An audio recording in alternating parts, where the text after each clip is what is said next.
back to Sports Chat, folks. I'm your host, Ivan Drago Khan. And I'm Ishrak the Rock Chowdhury. We got a lot to talk about this week. If any of you caught our show last week, we had a lot to talk about, and this week we got a great show ahead. We'll start with the NBA schedule, followed by some free agent signings. We'll follow that up with some Yankee chatter. And lastly, we'll top it all off with the 1000th episode of Raw. WWE, folks. We got our special wrestling correspondent visiting our studios today. So, the NBA schedule was just released this week. Rock? Yes, sir. We got Nets and Knicks, November 1st. Opening up Barclays Center in Brooklyn, home of the Nets. Who do you think's taking that game? It's going to be a tough game. We got the crowd. First of all, who do you think the crowd's going to be rooting for? I mean, it's a Knicks city, and it's going to be playing in Brooklyn. I mean, Brooklyn fans have been looking forward to the Nets coming through, so I think it's going to be Nets. Is it going to be the Nets? Yeah. I think the crowd's going to be an even split, and I think the Knicks are going to take it by 6. What about you? Knicks by 6. I say Nets buzzer beater. Nets buzzer beater. Who's going to be taking that last shot? Darren Williams. Pass from Joe Johnson. Pass from Joe Johnson, Yes, Darren Williams with a shot. In Raymond Felton's eye. So, I'm going to disagree. I think the Knicks are going to be up by 6. I think we're going to have a great cohesive offensive play from Melo, Stat, and Raymond Felton, the new point guard addition. In addition, if you caught Melo's USA game, you saw what he's capable of. He's putting a lot of focus on defense this offseason, so let's hope that he can bring that magic to the Knicks. Should we move on? Yeah, let's go on to free agency signings. Let's start off with... Actually, let's talk about some interesting games on the schedule. Start off What else with we got? Heat and Thunder on Christmas Day. Christmas Day. Merry Christmas, everybody. We have the Heat and Thunder. A rematch of last season's NBA Finals will be in Oklahoma City. What's going to happen here? Oklahoma City's going to get some redemption. Redemption? Yeah. We've been watching Kevin Durant this USA Olympics, and he has to face LeBron every day in practice and be reminded of who he lost the championship to. It sucks, but with the chemistry between Harden and Westbrook, and with Serge Ibaka with another year of experience down in his belt, I think OKC's going to take it. Speaking of Harden, he had a terrible finals. How's he doing in the Olympics? Is he making any plays for us? Yeah, he's a good man off the bench. You know, good sixth man for the USA team too. I hope he bounces back, man. We all hoping for a Harden comeback. Do you think Heat or Thunder? I'm gonna have to go with the championship Miami Heat. Unfortunately, LeBron's too good. We're gonna have we're gonna get to see Ray Allen back in action this time with his Heat uniform. And I think it's gonna be tough for the Thunder to get it together on time. Who has a better game, Wade or James? James, you gotta go for it. He's the best player in the world right now. As much as it pains me to say that. That's true. I wish he were Nick, but you know he's not. He's playing for the Heat down in South Beach. Let's go on to Lynn's return to Madison Square Garden. We really have to talk about this? December 17th. Who do you think? What do you think the fans' reaction would be? It's gonna be mixed. I think most of the Garden crowd's gonna give Lynn a standing ovation. I think there's gonna be a few boos, but I think overwhelmingly it's gonna be a very warm reception for Lynn at the Garden. Because Knicks did try to match, except $15 million the third year. That was ridiculous. That's impossible. You can't do it. Chandler and Amari and Melo. Yeah, so we spoke a lot about the Lynn signing last week. Do you think we made the best move in hindsight? I mean, we have Felton. That's all I'm worried about. The Knicks. You're worried about Felton? Yeah. So it doesn't look good for the Knicks. We got Lynn with the starting point guard for the Houston Rockets. And I was reading up on ESPN, we got a C- for our offseason grades. We brought back a really old team. It's going to be tough, having some of the same successes We'll last see. year. Time will tell, though. With the one more year with Melo and Mari, you think they can get I think that? I've been hearing that every year, man.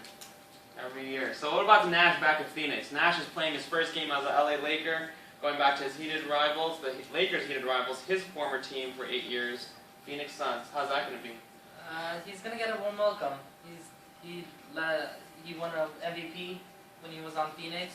He had some great seasons with Coach D'Antoni and Amari Stoudemire, and that fast-paced offense. I feel that he left a mark. Definitely left a mark. He actually won 2 MVPs. Yeah, I think so. Yeah. He may have been a 2-time MVP winner in Phoenix, and now he's playing for the heated and hated rivals of the Lakers. It's going to be a tough game for the Phoenix fans to witness their boy Steve Nash in purple and gold. But don't you think Lakers are gonna win by 30? Lakers probably going to win by 35 at least, 35. especially if they trade for Dwight Howard. When's this Lakers Heat game coming up? It's in early January. So Kobe Bryant, LeBron James going at it. Marquee matchup? Yeah, but two teams. Is going to be the front line of the Lakers.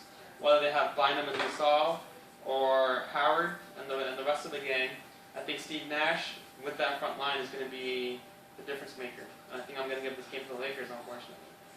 I honestly don't know. Heat and Lakers. So which team would you be rooting for? I mean, I hate both teams. Me too, but I hate the Heat more.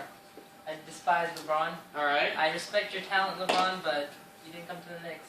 I don't like you. So I'm gonna go off script a little bit. What are your three most hated teams in the NBA in order? If you can go with the teams you hate the most. Let's write that down. Hopefully you guys at home are filling in your own lists. Celtics is number 1. That's without a doubt. Now, number 2 and 3. Let's see who we have. Celtics number 1. Yes. So the whole Boston. Are you a big baseball fan? Yes, I am, actually. And hate the Red Sox, hate the Celtics, hate the Bruins, hate every Boston Hate the Patriots? especially the Patriots. Excellent. We all hate the Patriots here in New York. So you got Celtics number 1, right? I got to give it to the Heat. The Heat are too good. They're the biggest rivals. LeBron is the best player in the world. He has a pretty arrogant teammate in D. Wade, and he's got a lot of extra firepower, and they're the clear favorites, and they're Atlantic Division rivals, so I can't mess with the Heat. Actually, Eastern Conference rival. I got to give the Celtics the number 2 spot, and as much as I want to put maybe the Lakers here, I got to go with the Nets. I hate to root against a New York team, but New York only has room for one team right now. So that's the Knicks. That's the Knicks. So I'm going to put the Nets on my list. Who are your 2 and 3? I have 2 for Nets at 2, and Lakers at 3. Don't like Kobe. You know, again, respect talent, but Wow, so the Heat aren't even on your list. nope. They'll be in top 4 or 5? Yeah, they're Okay. in top 5. All right.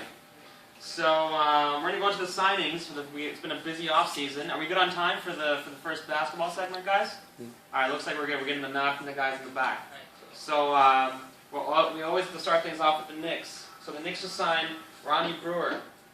Who's going to be starting at the shooting guard position? Ronnie Brewer or J.R. Smith? JR won't get enough touches in the starting lineup. It has to be Brewer, 6'7" guy, athletic, versatile, can defend at that 3 position.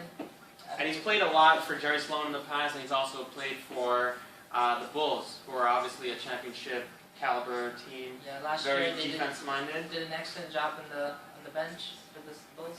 And he knows how the Eastern Conference wings play. So until Shumpert comes back, get well soon, buddy. Yeah. I guess we're going Looking to have forward Ronnie to it, Brewer Jerry.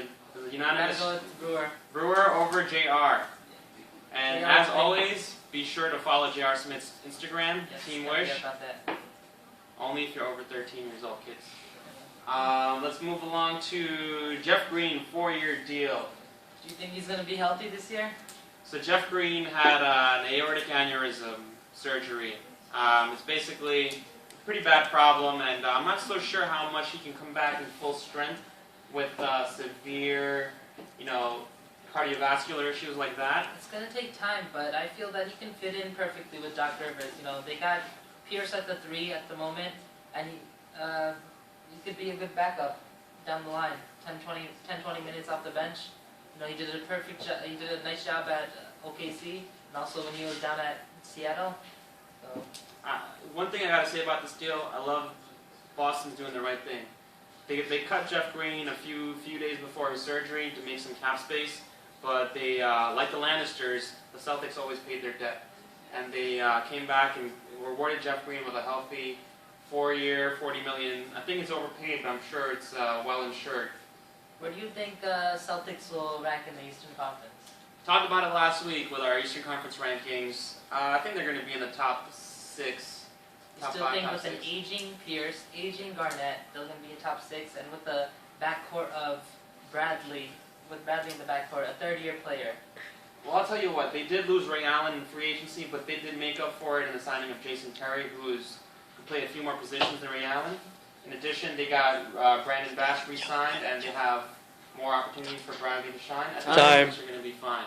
So we got the time check for the basketball chatter. One more comment on the Celtics. Do you Go think for it. Sullinger and Fat Melo will provide some good minutes for Rivers? I think the Celtics had an amazing draft, and I'm surprised you keep talking about the Celtics given that they're your most hated team.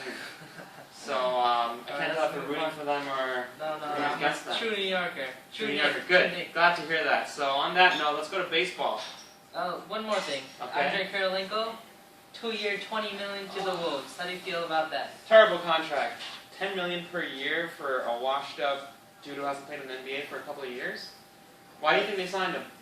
For veteran leadership, because they got J.J. Barea, Ricky Rubio, Kevin Love, Wesley Johnson, and Nick Pekovic would probably be their starting five, and that team does not have a lot of experience. Veteran leadership would be good, but you think he can provide that? Get any issues with the language barrier or anything like that? I think he's past it by now, right? Now he has he has a lot of international experience, and I feel that he can be a good fit. I'm surprised we're even talking about him on this show, but with $10 million per year, you definitely got a mention on Sports Chat. Yes. So that'll be it for our basketball segment today. We will be going into our next segment for baseball, and then we'll go into WWE, and we'll have a special bonus segment at the end for tonight's opening ceremonies. We'll be right back, folks.